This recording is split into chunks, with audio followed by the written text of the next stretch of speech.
problemado lang talaga sa sarili. Pero pag ako kasi, nag-open up. Open. Nag-open up.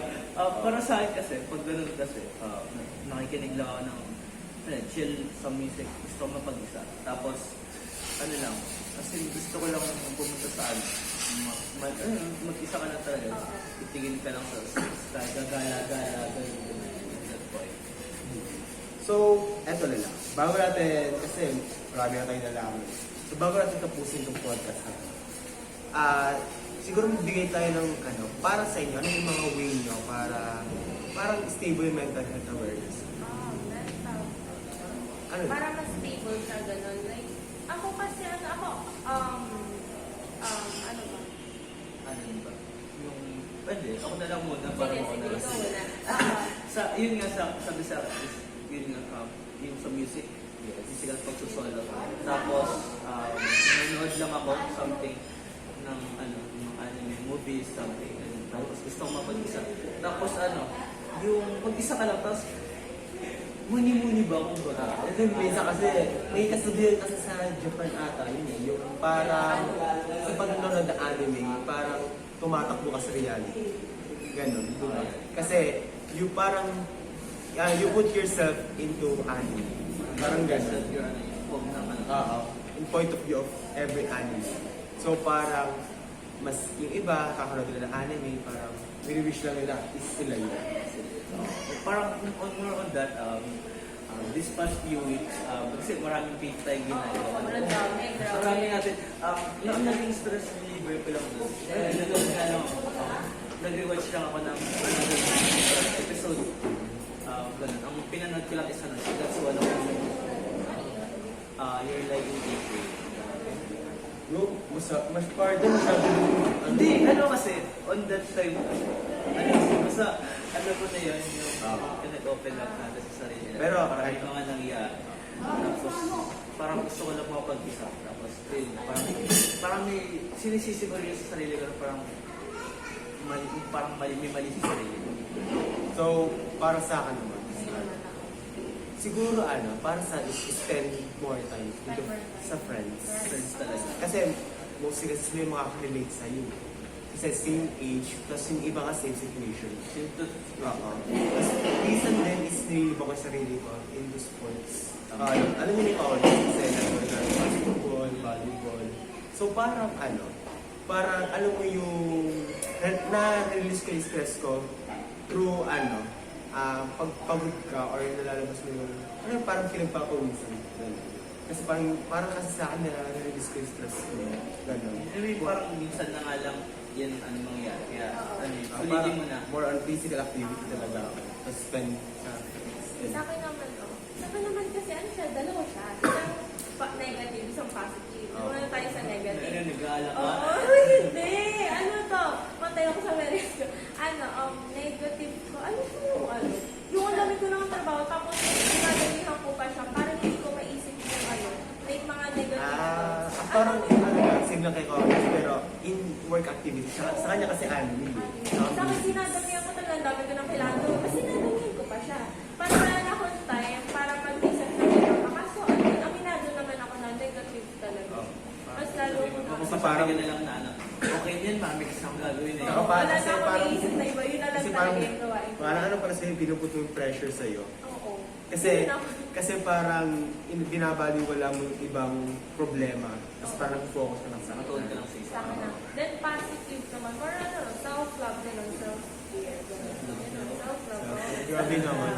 Grabe ba? So, yun lang. Kasi, aware na rin naman tayo sa mental health. So, kaya parang konting discussion lang about that open topics na So, kasi, yun kasi yung crisis na talaga nangyayari ngayon. So, aware naman lahat kahit ano. Kasi, yan talaga yung pinaka-common.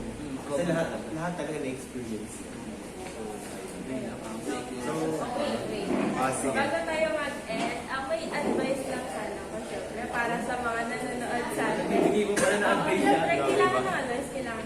Kasi, naniniwala ako na our life is a continuum. Alam niyo yun? Continuum. It means continuous praise. So, it's okay not to be okay. Ayun. Oo, syempre. Tapos, more on,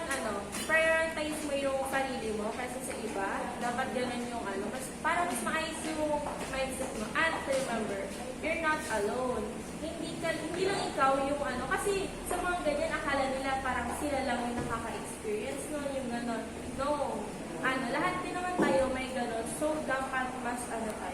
Mas gawin natin na seek comfort and gano'n. Dapat. Palabas mo talaga. Oo, kailangan talaga. Kung hindi kaya sa family, gano'n, pag napapressure sa family, pwede naman sa friends. Kaso, pipili ka lang dapat ng mga maaayos na friends. Ayun. Kayo. For me naman kasi, bigay ka ng, ano yung quote? It's So, okay akin, na to for, be quote na lang rin for sabihin, life is, wakaranay. In Japanese is, wakaranay is unknown. Parang, Life is unknown. Kasi, parang kinabukasan din mo kasi ng mga mas magandang ma-surprise ka kaysa parang i-overthink mo lang na nangyayari. Enjoy mo lang adventure mo. Nasaan, parang parang ladder, nasaan ako pa lang, simula ka pa lang, papaangat ka pa lang. Kwento mo to ng buhay. Kwento mo. Dapat ito yung main character. Kwento mo to, yun. Hindi naman sa ganun. Para, mo lang, kailangan mo lang talaga na enjoy your life. Just enjoy it. Ikaw Parang, naman. grabe ah. Quote, dapat eh. Hindi ka na, Okay, may mga quote kayo. Pero para kasi sa akin, live your, every day you should live at peace. Yun lang, para sa akin. bakit? Wala lang explanation. Explain. Parang alam mo na din sa ano. Magigets mo din. Thank you, Sir Sandy. Thank you sa manage na bigay mo. Thank you, Troy. Okay, so, ang dami natin natutunan dito. So, ano naman pinag-una natin, partner? Yung kay Renel Sigera. About sa plastic waste. Plastic waste. So, Tapos ngayon naman waste. Yung kita ko rin sa akin. About sa education, quality education. Quality education. So, mas ngayon, yung parang mostly, talaga eh. Kasi last natin is yung mental health awareness. Kaya lang ako sa Sandy. So, maybe, bigyan muna natin ito ng buong summarization. So, kung paano siya naging connect. Paano naging connect? Paano naging connect yung nangyayari? So, nag-connect siya. It's all about yun sa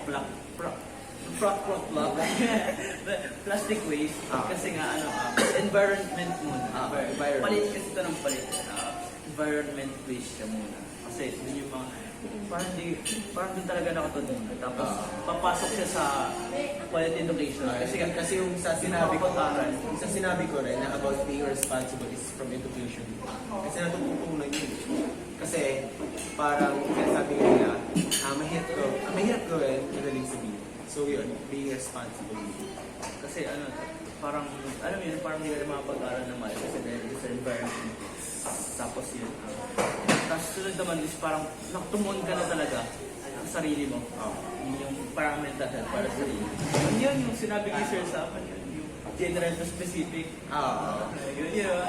Parang top down. Yun. Top down. So, ayun lang for today's podcast. So, I hope you all enjoy knowledge. Saka, yes. Some information. So, Sa susunod, meron pa kaming mga next topic. Abangan nyo na lang. abangan nyo na lang. So, bye-bye. Goodbye.